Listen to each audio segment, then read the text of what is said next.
Hi everyone. Today we're going to talk about bogus documents and false or misleading information. Sometimes when you make a visa application, the delegate gets back to you and says, well, it seems to me that you have supplied false documents, or bogus documents as they call them, counterfeit or non-genuine, you can use different words for them, or misleading information with your application for a visa. Now that's when you understand, when the delegate gets back to you with this, that's when you should understand that things are really getting extremely bad, because those who supply bogus documents or provide information which is false or misleading in a material particular are looked down upon as violators of the integrity of the Australian migration program. And normally, if the delegate is confident that you have done this, you will be refused a visa and you will not be able to apply for any Australian visa in the next 3 years.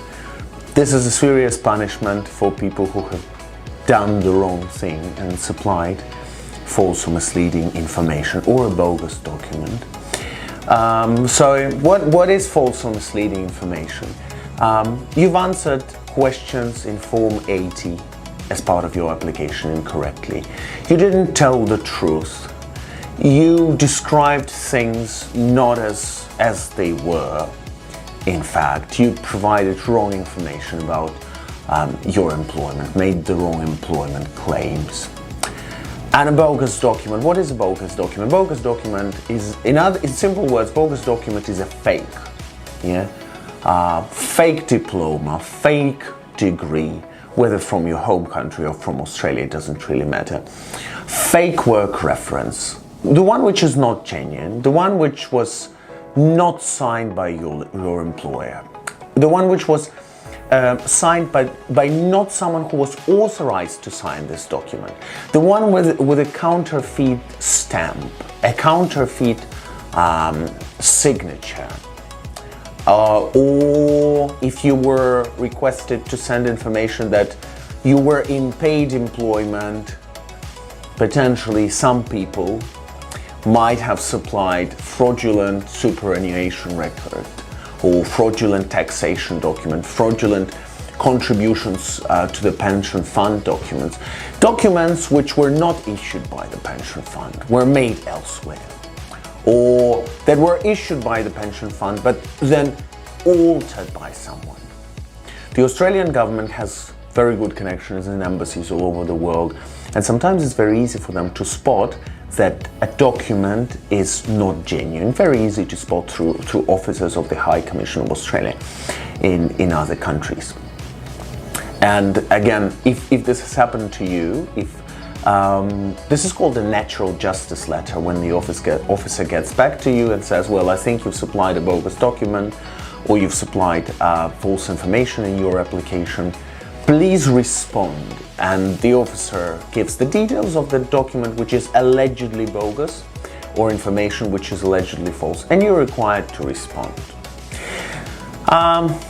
And when the officer actually sends you this letter, it means that they are ready to refuse this application, because that's a very, again, sorry for repeating this, but that's a very, very serious allegation. One of the most serious allegations in Australian migration law, supplying fraudulent information, bogus documents, because it just threatens the integrity of the Australian migration system.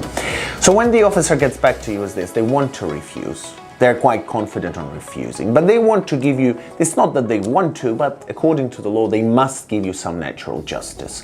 You as an applicant have the right to respond to these allegations.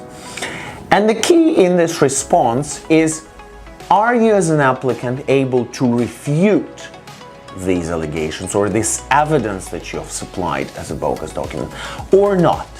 Or you're not able to refute these allegations as an applicant. This is the most complex thing that can happen to you, and the punishment, if you're not able to refute that, if in fact you did supply false information or a bogus document, is up to 3 years of no further applications. So, of course, my advice is make your applications only genuinely, never supply that kind of bad things. However, sometimes innocent applicants get into trouble as well.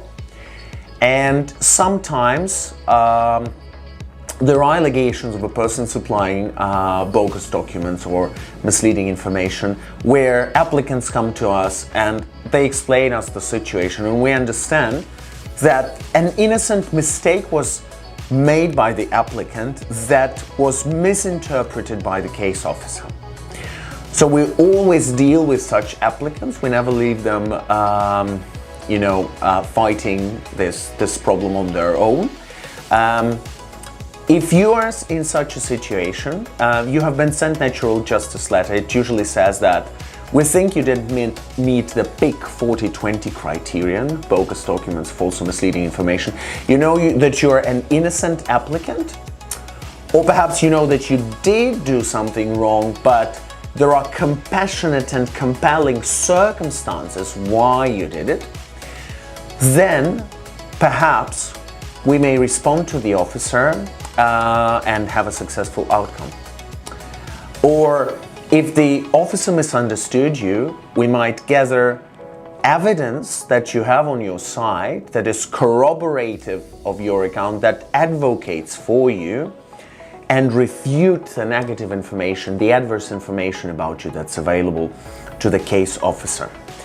Even if the officer has sent you a natural justice letter, in some scenarios, with some good support and a good submission by a registered migration agent who's able to guide you in the process, it is possible to still convince the officer and have your visa granted. Also, we can help you with tribunal hearings if your visa was refused for not meeting the genuine document requirement for having provided false or misleading information. Perhaps you would like to appeal to the tribunal, to the AAT, we can help you with that as well. So the best thing is not to get into trouble, but there are reasons sometimes why people get into trouble, and there are certainly scenarios when people were misinterpreted, misunderstood, and did not do anything wrong. We would like to help you in both cases. So welcome to Aussizz. If you have any kind of problem that I described today, please don't hesitate to contact us. Thank you.